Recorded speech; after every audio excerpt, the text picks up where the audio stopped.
Hey guys, Tyler here with Dynamite Design Lab. So we made a change to the PetPivot AS12 guard. I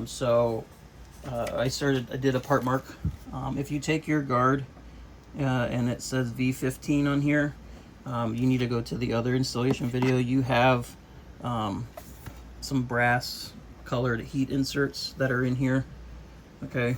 And then some specific screws that are finer threads in these.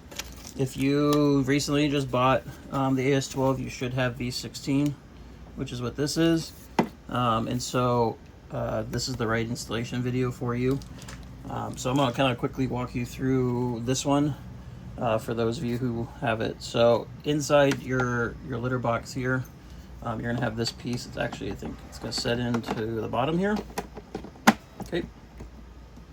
And so you got 5 screws, 1, 2, 3, 4, and then 5 over here.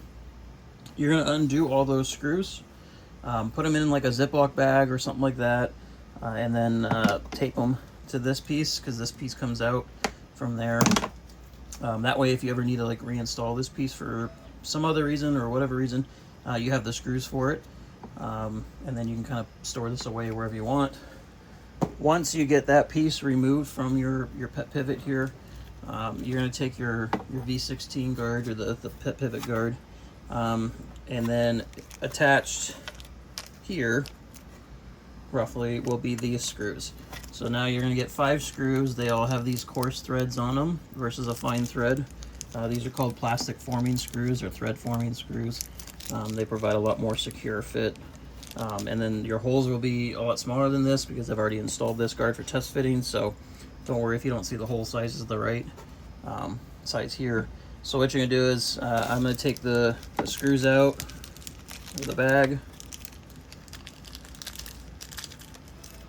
Take the bag away. I'm going to grab a screwdriver, Phillips head. They're all Phillips head screws.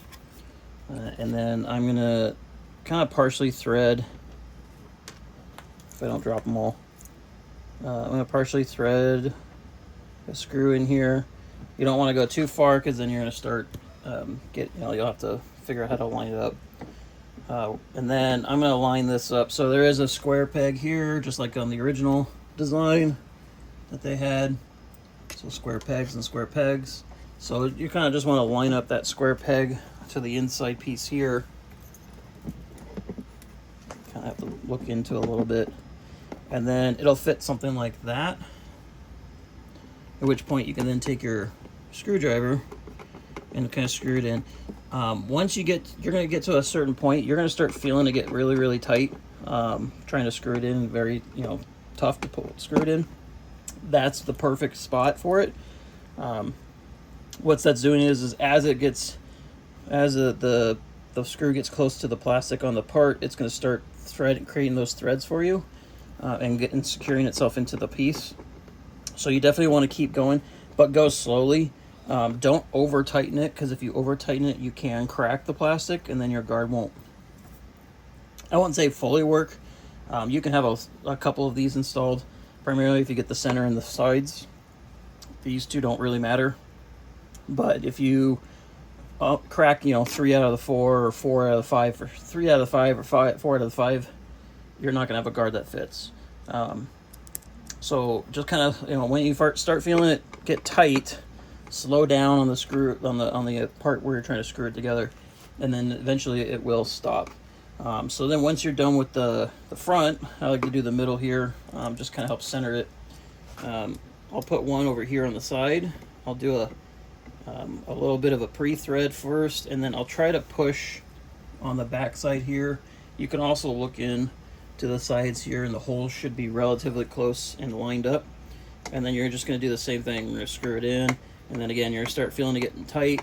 That's creating the threads on the actual unit, on the guard, and then it'll stop rotating, and that's when you want to stop. So like in this case, this thing needs to kind of come forward a little bit, so I'm going to pull this forward just a bit. Make sure you get that hole lined up. And if I get my screwdriver on, there we go. Get it nice. Feel the threading, nice and tight. And then once you get those 2 sides done, you can easily do the last 2 screws here up in the front. Same thing. kind of just start slow. Oh, you know, it should line up with that that hole that's in there. And then you do that one. And if I can find the screw that I dropped in a couple seconds here, I will install it. Otherwise, not to worry. So,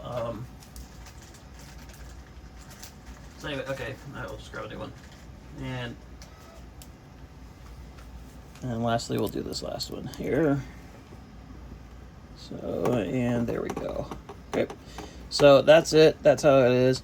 Once it's all nice and tight, this is pretty much on there.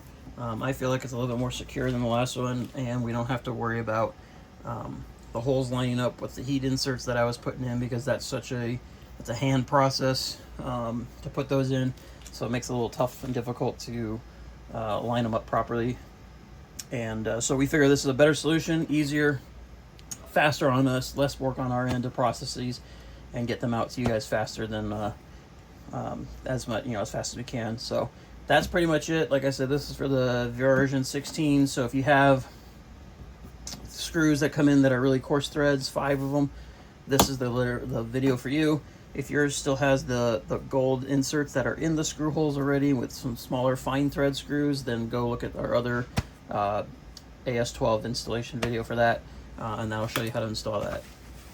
Otherwise, if you guys have any questions, feel free to reach out to us. We're on Etsy, we're on DogPack, and we also have our own website now, dynamitedesignlab.com. We're available to be reached out on any of those channels and platforms. And until next time, we'll see you guys later.